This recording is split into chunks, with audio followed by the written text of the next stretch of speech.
You ask Tiger to solve. This deals with linear equations with one unknown. The final result is x equals 14 over 5. Let's solve it step by step. Simplify the expression.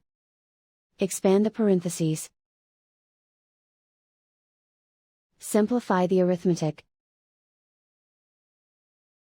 Group like terms. Combine like terms. Group all x terms on the left side of the equation.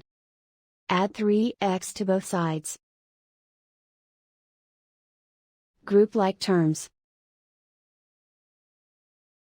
Simplify the arithmetic.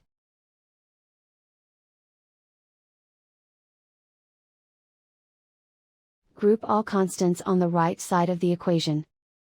Add 14 to both sides.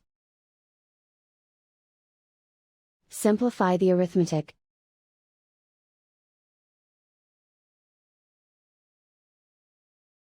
Isolate the x. Divide both sides by 5.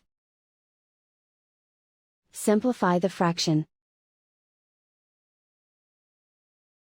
And so the final result is x equals 14 over 5.